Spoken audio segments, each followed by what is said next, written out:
Okay, I'm working on my next case. So I'm doing a die prep. So I'm prepping it with my background music, country music with Daniel or with Caleb. Yep. All right. So I'm start sewing it, sewing my cast, making sure I have a straight line. I put the line in there just to make sure that I will have a straight saw. Okay, that's just a guide for me when I'm sewing. I make sure that I have a straight line. I always use this guide when I start sewing, so I always put that in there. Okay, so all right, then sewing again with my country music background. That's good. All right, so doing the second one. All right, so now I'm die trimming it. Now dry trimming it with, my straight burr. This is one of my favorite. When I die trimming it, this burr is really good. So I'm just trying to make sure I'm using my loop. I have a loop, or sometimes I use a microscope when I do this die trimming. I make sure that, when I do it and put my wax on my impression, these like I can totally see exactly where is my margin. All right, so that's the reason why I put when I put my impressions, I always put my wax in there to make sure that I have a well, like I can totally see it. Okay, so the wax will help me to see and retract, like kind of like identify my margins very well. So that's the reason why I put that. So I continue die trimming it using my burr. So make sure that I, like even the surface, like if I'm waxing it up, I want to make sure that I have a smooth surface in general. Okay, so I'm trying to get a general like shape, make sure I have I have a straight line, so when I put it back to the cast, I will have a straight fat that I can take in and out without interfering.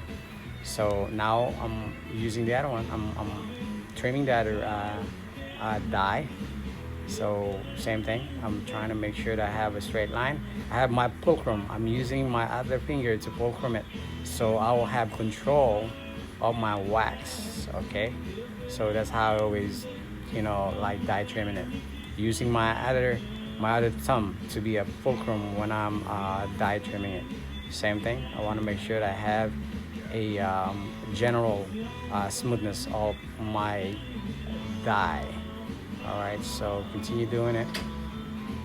All right, here to go. So I will get that. All right. Oh yes, that's the right music. Oh yeah, I love that music. Neon lights. Oh yeah. That's Caleb playing the music. All right. Now I'm identifying my margins using my red pencil just to get where's my margin for my die.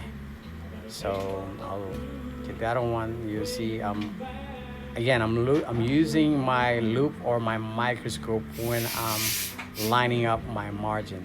Okay. Now on this process, I put a die hardener, making sure I protect. It helps me to protect my margin to, to like kind of seal seal that red pencil that's in there. Okay, so I just like with that.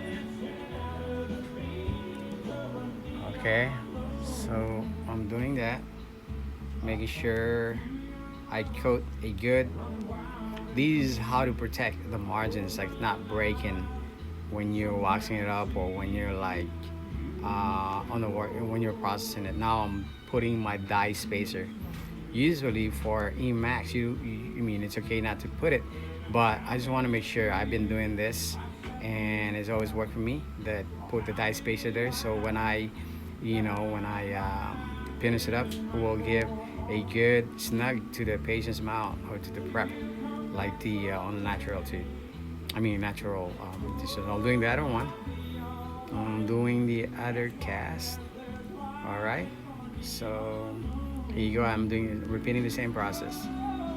Like die spacer, die hardener and making sure that I captured every single like make sure I have it smooth. Okay, that's how I prep my my die, prepping my die before I start waxing up.